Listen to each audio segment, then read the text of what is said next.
Then here's a quick little video of the Volkswagen as it's known. We do have some temporary measures in place. My voltmeter, my cheap Chinese voltmeter, decided to pop. So I've got a fully isolated DVM there. That's the pack voltage, 152.7. So that's the nominal pack voltage unloaded. And that's just monitoring the pack through the wires here. I've got an emergency stop, big red button. I've still got some work to do here to tidy things up, and then eventually I'd like to build just a little console here with a JLD 404 ammeter, intelligent ammeter, that would sit in here and give me all that information. And possibly I may copy Mora and put my ammeter cut into the rev counter, but we'll see. Everything else is standard. I'm missing a stereo at the moment. Everything else is normal as it gets. I'm running RTD Explorer on my laptop, so that can tell if I just blip the throttle quickly. You can just see the throttle response there, and the other green line you've got there is the controller temperature, so keep an eye on that and make sure that's behaving itself. There's all my parameters, so using this software I can go in and change the parameters inside the Open Revolt controller. I can change current ramp rate, I can change and limit the battery amps, I can do all kinds of stuff that I'm sure I don't even know about yet. And that's just connected via a USB to an RS-232 connection, which runs under and connects to the controller itself, which I'll show you later when we get back from the drive. So let's go for a quick spin. I'm not running a clutch at the minute. I've only got a brake pedal and a throttle pedal. The clutch pedal is there, but it's disabled. So I'm running clutchless. So I'm here. I've already turned on the controller. I've noted my pre-charge voltage come up. I've engaged third gear, handbrake off, foot on the brake, and mirror signal manoeuvre, and off we go. I'll try and film this. As long as the police don't notice, then I'll be fine. So the acceleration's not too bad. In third, it's a bit slow if you're trying to pull away up a hill at a junction or anything like that. But it's not too bad. And I'm monitoring my voltage, my on-load voltage, and making sure that's not going below 120 volts when I accelerate, just to be nice to the batteries. And when it's offload and partially discharged, I don't want it to go below 144 volts, so 12 volts per battery. I'm running 12 Trojan T12 75s. It's a bit noisy.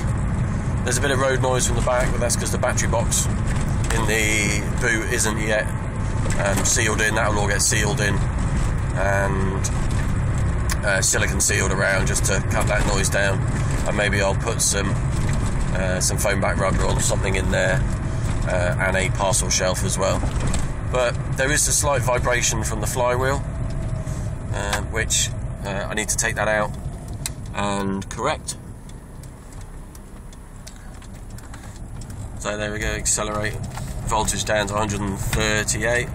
So I'm just being at 135, 134, 132, but the acceleration's not bad. It's pretty good. For nipping around town, popping down the shops, back and forward to work, it's perfect. And being clutchless, it is reasonably difficult to change gear. It's not as fluid as I'd like. Second to third is fine. Third to fourth is fine. Back down to third from fourth is fine, but going back into second it really doesn't work until I come back to a standstill. But that's okay, it doesn't bother me really. Under normal driving, that's fine. So I'm just going easy, keeping my current draw and battery voltage sag below 120 volts, just to be nice to the batteries. But nipping around town, I've got all the acceleration I need in third here, and I'd comfortably probably do 50 in third, something like that. I've got no rev counter on the motor, so I'm not quite sure how many revs I'm doing on the motor, but I can hear it a little bit. But I would say something in the order of 45 or 50 in third is fine, and then change up to fourth if I need to go any faster.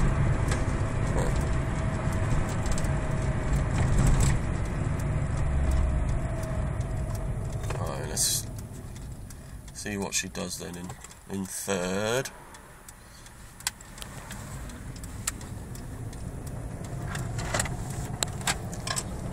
Not bad. You see, look, what's that speedo?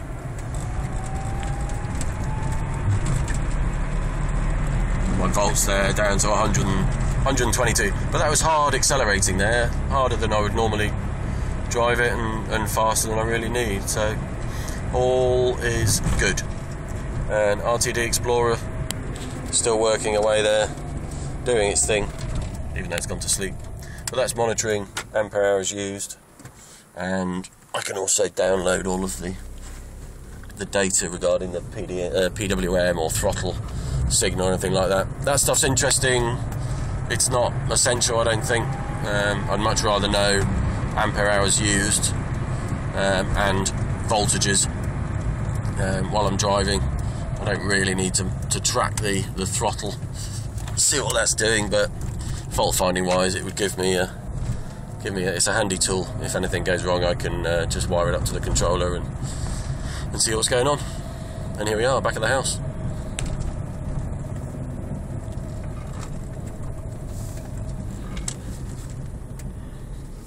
So I started with a full pack. I've done, not many miles, maybe under a mile, mile and a half. Battery voltage is still good. The noise you can hear is the vacuum pump. That's better. Ampere hours used 5.7, that says. And the controller temperature just dropping down a bit there. Now that we've stopped and the controller's not doing anything. But there she is. She needs a bit of a hoover, maybe, a bit of a clean. I'll get some dash wipes, keep her nice and clean. But all good, you know, a budget electric car that's got great performance, great top speed. Yeah, all good. I'll give you a run round of the under the bonnet and everything, and all of the interesting stuff under there. But I'll do another video in a second. Okay, bye.